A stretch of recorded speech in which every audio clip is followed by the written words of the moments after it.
오늘 우리는 우리의 교회는 특별합니다 라는 제목으로 같이 은혜 나누기 원합니다. 우리의 칠보제의 교회가 뭐 이렇게 특별한가 라고 한다면 분명 자신 있게 교회는, 그리고 특별히 우리 칠보제의 교회는 특별하다고 말할 수 있습니다. 왜냐하면 이 교회의 주인과 머리 되신 분이 살아계신 하나님이시기 때문에 그렇습니다. 우리가 늘 생각할 때마다 그래, 우리의 교회는 특별하다, 가장 귀한 곳이고 능력 있는 곳이다. 아니 뭐 칠보에도 보면 안식교도 있고 원불교도 있고 성당도 있는데 교회가 뭐 특별합니다, 특별합니까? 라고 물으신다면, 교회가 특별한 이유는 예수 그리스도께서 교회의 머리가 되시고 주께서 우리의 가운데 인도하시고 이끌어 주시기 때문이고, 주 예수 그리스도께서 십자가의 보혈로 살리신 하나님의 자녀들이 교회의 구성원으로 있기 때문입니다. 그렇다면 오늘도 이 교회 공동체가 왜 특별한가를 같이 말씀으로 귀하게 나눠보는 시간을 갖도록 하겠습니다. 우리의 교회는요, 특별한 이유가 있습니다. 제목이 교회는 특별하다잖아요. 그런데 성도 여러분, 교회가 특별한 이유가 무엇일까요? 건물이 아름다워서입니까? 아름답기도 하죠. 사람이 많아서입니까? 그쵸. 오늘도 또 성가대가 꽉 차서 찬양을 하고 이제 성도님들이 이 자리를 가득 채우니 또 좋죠. 그러나 교회가 특별한 이유는 이 안에 있는 사람들이 예수님 안에서 서로에게 매우 귀한 존재가 되었기 때문입니다. 혹시 그런 경험 있으십니까? 아무도 말해주지 않는 것 같던 날 누군가 문득 전화를 걸어서 잘 지내세요? 그냥 생각나서 전화 한번 했어요. 이런 한마디, 하루가 환해지고, 그리고 뭔가 내가 그래도 늘 쓸모없는 사람은 아니구나, 나에게 관심 있는 사람들이 있었구나 하는 위로받으신 경험이 있으십니까? 사람은 누군가 나를 소중히 여긴다는 것을 확인할 때 살 힘을 얻습니다. 그런데 세상은 우리에게 끊임없이 말합니다. 내가 쓸모가 있어야 가치가 있다. 더 잘하고 더 성공해야만 인정받는다. 그러나 교회는 정반대로 말합니다.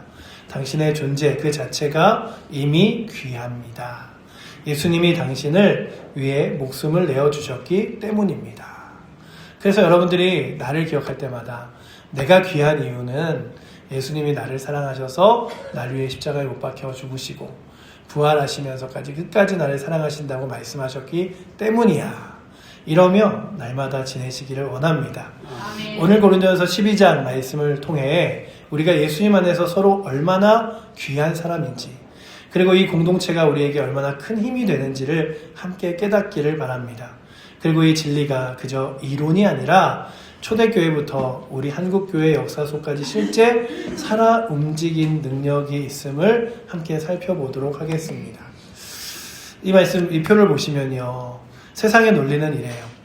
쓸모가 있어야 가치 있고요, 사람은 독립적으로 뭐 누가 내 인생 도와줘, 혼자 사는 거지, 이렇게 말합니다. 그리고 또한 이 세상은 강자를 우대합니다. 성공한 사람, 강한 사람, 능력 있는 사람을 우대하죠. 그래서 핵심 동력은 조건부적인 인정입니다. 너 잘 나갈 때, 너 잘할 때, 너 뛰어날 때 내가 인정해 줄게. 그래서 가장 높은 곳에 있는 사람이 늘 불안한 거예요. 내가 이 자리에 항상 있을 수 없는데 내가 이 자리에서 조금만 삐끗하거나 부족하면 사람들이 나에게 얼굴도 바라봐 주지 않는 거 아닌가 라고 하는 거죠. 그러나 교회 공동체는 다릅니다. 존재 자체로 귀합니다. 여러분들 한 사람 한 사람을 주님께서 너는 존재 자체로 귀한 사람이야 라고 말씀하시고요. 또한 서로에게 속해 있습니다. 그래서 성도의 교제와 라고 하는 것, 그리고 우리가 교회 공동체로 모여 있는 것은 귀한 모임입니다. 또한 약한 자를 더 귀하게 여깁니다. 그리고 우리의 모임은요, 누군가 뛰어나고 잘나기 때문이 아니라 주 예수 그리스도의 십자가로 모여 있습니다. 어느 목사님이 이런 얘기를 하더라고요. 여러분, 제가 이 자리에서 딱 3분만 주시면 여러분들의 마음을 다 갈기갈기 찢어놓을 수 있습니다. 제가 한마디만 하면 여자와 남자를 갈라놓을 수 있고, 젊은 세대와 나이 든 세대를 갈라놓을 수 있고, 지역을 통해서 갈라놓을 수 있습니다. 그러나 교회는 갈라지는 모임이 아니라 주 예수 그리스도를 중심으로 하나 되는 곳입니다. 그러니 교회에 모일 때마다 우리가 이렇게 하나 될 수 있는 이유가 우리의 모임의 중심에 그리스도가 계시다. 그래서 예수님 이야기를 나누고 예수님이 중심될 때 교회는 하나가 될 줄 믿습니다. 아멘. 그게 바로 교회 공동체죠. 그렇다면 첫 번째, 우리가 서로에게 속한 사람들임을 잊지 말아야 됩니다. 12절을 보시면 이렇게 기록하고 있죠. 몸은 하나인데 많은 지체가 있고 몸의 지체가 많으나 한 몸임과 같이 그리스도도 그러하니라. 우리가 한 몸이라는 거예요. 바울 사도는 교회를 하나의 몸으로 설명합니다. 한 몸이라는 것은 무슨 뜻입니까? 우리가 서로 속해 있다는 뜻이죠. 한 사람 한 사람이 개별적인 존재가 아니라 하나와 같이 누가 아프면 서로 함께 아파하고 힘들어하는 자리라는 거죠. 손은 몸에 속해 있습니다. 발도 몸에 속해 있습니다. 손이 난 독립할래, 혼자 살래 할 수 있습니까? 그럴 수 없습니다. 손은 몸에 붙어 있을 때만 손입니다. 몸에서 떨어지는 순간 아무것도 아니죠. 우리도 마찬가지입니다. 우리는 혼자서 온전한 신앙인이 될 수 없습니다. 그리스도 안에서 서로에게 속해 있을 때 비로소 온전한 존재가 됩니다. 로마서 12장 5절은 이렇게 기록해요. 이와 같이 우리 많은 사람이 그리스도 안에서 한 몸이 되어 서로 지체가 되었느니라. 아멘. 우리는 한 몸이죠. 서로 지체가 되었느니라. 이 말씀이 얼마나 따뜻한지 모릅니다. 여러분은 혼자가 아니십니다. 이 교회의 형제 자매가 여러분의 지체이고 여러분도 그들의 지체입니다. 그런데 이 서로에게 속함을 단지 듣기만 좋은 말이 아니었습니다. 바울 사도가 세운 초대교회는 실제로 그렇게 살았습니다. 내가 저 사람을 위하여 나의 시간을, 나의 재정을, 나의 삶을, 나의 재능을 함께 나눠야겠다. 그러며 살았죠. 사도행전 2장에 보면 오순절의 성령 감림 후에 예루살렘에 생겨난 첫 교회의 모습이 나옵니다. 믿음의 사람들이 다 함께 있어 모든 물건을 서로 통용하고 또 재산과 소유를 팔아 각 사람의 필요를 따라 나눠주며 그들은 한 집에 모여 떡을 떼고 가진 것을 내어놓아 가난한 형제들을 도왔습니다. 사도행전 4장 32절에 보면 이렇게 써있죠. 믿는 무리가 한 마음과 한 뜻이 되어 자기의 재물을 조금이라도 자기 것이라 하는 이가 하나도 없더라. 아니 내 건데, 내 재능인데, 내 능력인데 라고 하지 않았다는 거죠. 당시 로마 제국 안에서 그리스도인이 된다는 것은 가족에게 버림을 받고 직업을 잃을 수도 있는 위험한 일이었습니다. 그런데 교회 안에 그들이 새로운 가족을 얻었어요. 교회 안에서 그래, 내가 이 교회 공동체가 나의 가족이지. 이 교회 공동체가 나를 위해 함께 기뻐해주고 웃어주고 울어주지. 이런 거예요. 그러니 혈연에서 끊긴 자리에 믿음의 가족이 생긴 거죠. 서로에게 속한 이 공동체가 그들을 살렸습니다. 성도 여러분 보십시오. 초대교회에는 화려한 건물이 없었습니다. 오히려 박해를 피해 숨어 모였습니다. 그러나 그들에게는 서로가 있었습니다. 서로에게 속한 한 몸이었습니다. 그래서 그 어떤 박해도 그들을 무너뜨리지 못했습니다. 여러분들과 저희는 어떻습니까? 우리는 한 몸이고 하나라고 여기며 걸어가십니까? 신앙은 생전의 모습은 이렇습니다. 흩어질 때 더 뜨거워지는 게 아니에요. 혼자 신앙생활하면 편할 것 같은데 사실 그게 가장 위험한 길입니다. 숯불도 하나 떨어져 있으면 금방 꺼지고 말죠. 그러나 여러 숯불이 모여 있으면 서로 타오르며 오래 갑니다. 초대교회가 그랬듯이 우리가 서로에 속해 있다는 것이 짐이 아니라 은혜가 되고 힘이 되기를 축복합니다. 함께 할 때 우리의 신앙은 더 뜨겁게, 더 오래, 더 능력 있게 타오를 줄 믿습니다. 또한 그 다음에 기억해야 될 건 우리는 서로 꼭 필요한 귀한 사람들입니다. 라는 것이에요. 우리 옆에 분들과 함께 인사할 때 당신이 꼭 필요합니다. 당신이 가장 귀합니다. 우리 함께 인사해 보도록 하겠습니다.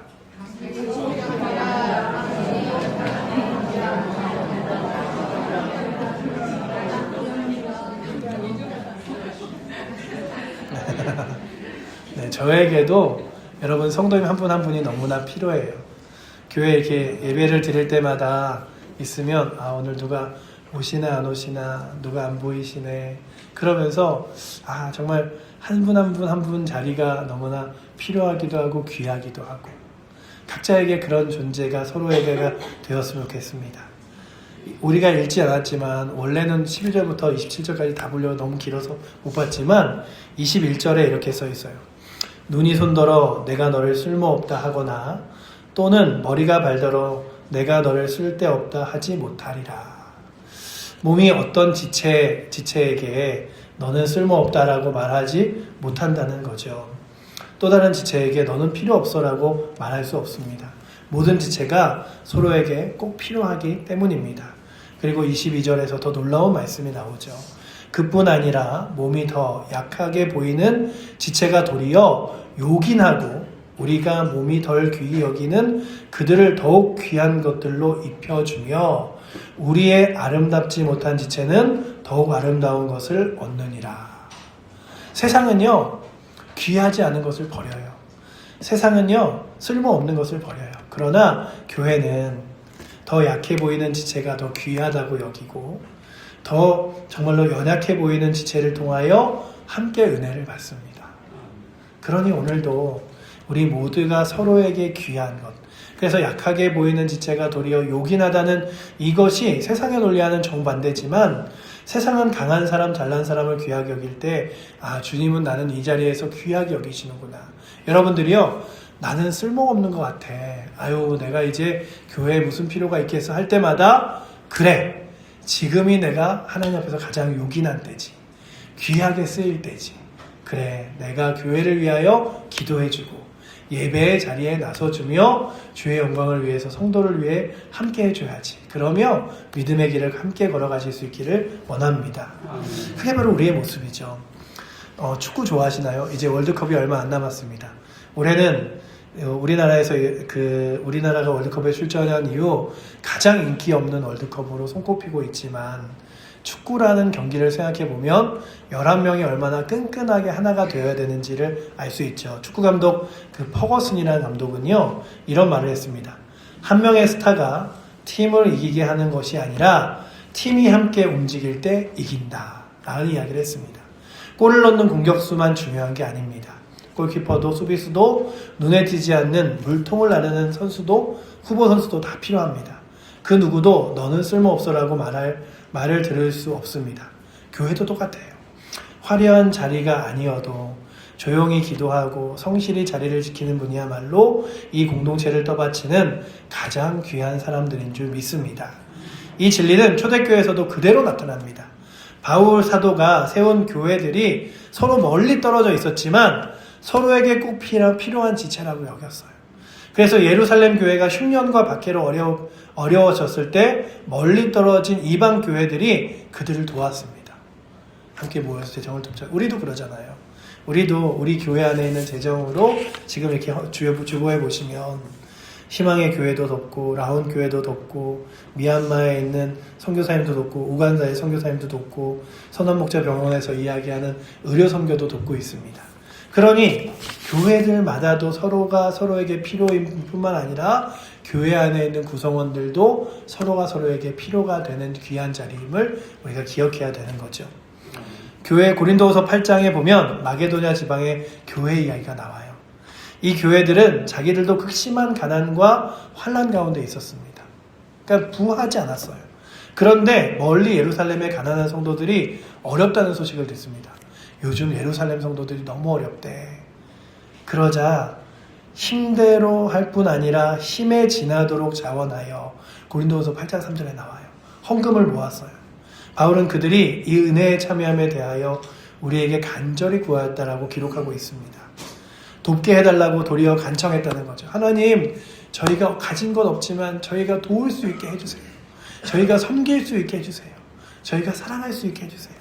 한반도 만난 적이 없는 먼 곳 형제들을 위해 말입니다. 왜 그랬을까요? 비록 멀리 떨어져 있어도 한 몸 지체임을 알았기 때문입니다. 예루살렘 성도의 고통이 곧 자기의 고통이었던 거죠. 성도 여러분, 우리 교회 필요 없는 사람은 단 한 사람도 없습니다. 매주 예배의 자리를 지키시는 분, 보이지 않는 곳에서 기도하시는 분, 말없이 섬기시는 분, 이 모든 분들이 하나님 보시기에 이 공동체의 가장 귀한 지체들인 줄 믿습니다. 그러니 여러분들, 그래, 내가 이 공동체의 귀한 지체야.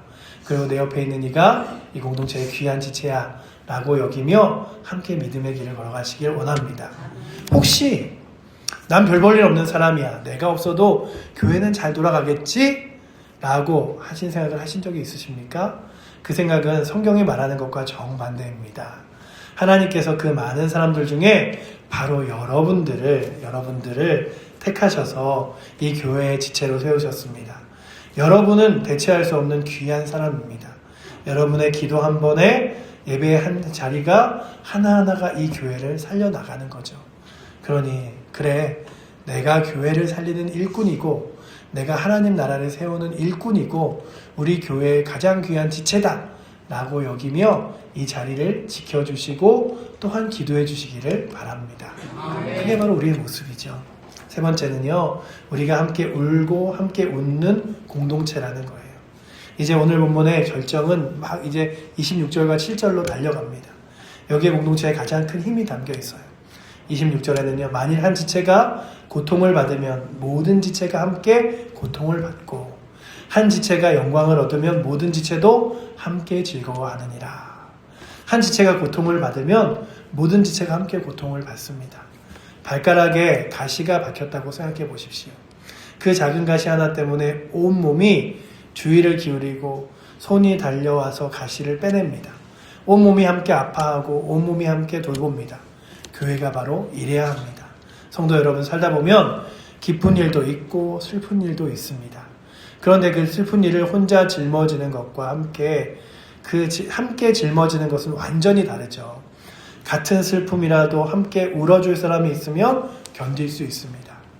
그래서 여러분들에게 또한 권면하기는 교회 안에서 장례가 아니면은 가족의 그런 어려움이 있으면 함께 동참해 주세요. 그래서 어디서 장례가 났습니다. 그러면 내가 동참해야지, 가서 같이 울어줘야지, 같이 아파해줘야지.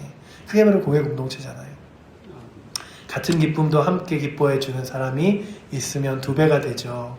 슬픔은 나누면 반이 되고 기쁨은 나누면 배가 된다는 이야기가 있습니다. 이것이 바로 공동체의 힘이죠. 한국교회, 우리가요, 지금 교회만 그런 게 아니라 우리 한국교회 역사를 돌아보면 함께 웃고 웃는 공동체의 힘이 가장 빛났던 것이 언제냐면 고난의 시절이에요. 6.25 전쟁 참혹한 시절을 생각해 보십시오. 전쟁이 터지자 수많은 사람들이 고향을 잃고 남쪽으로 피난을 내려왔습니다. 가진 것을 다 잃고 가족과 헤어지고 끼니조차 잊기 어려운 시절이 있었습니다. 그때 피난민들이 모여든 곳이 바로 어딘 줄 아십니까? 교회입니다. 천막을 치고 예배를 드렸고 가진 건 없는 사람들이 보리쌀 한 줌씩 서로 나누었습니다. 누군가 굶고 있으면 자기 먹을 것을 떼어 주었고 자식을 잃고 우는 어머니 곁에서 함께 밤새 울어주었습니다. 한 사람의 고통이 모두의 고통이었고 한 사람의 작은 기쁨이 모두의 기쁨이었습니다. 성도 여러분, 그 시절 그 사람들이 왜 그렇게 교회로 모였겠습니까? 거기에 함께 울어줄 사람이 있었기 때문이죠. 세상의 모든 것을 잃어도 함께 손잡아줄 형제 자매가 있는 곳, 그곳이 바로 교회이고 우리 칠보제일교회인 줄 믿습니다. 그 고난의 공동체가 한국교회를 든든히 세웠습니다. 우리가 누리는 신앙의 유산은 그렇게 함께 울고 함께 견디는 믿음의 선배들이 물려준 것이죠. 이 사진 하나 보여드릴게요. 한 의사가요, 흥미로운 연구를 소개한 적이 있습니다.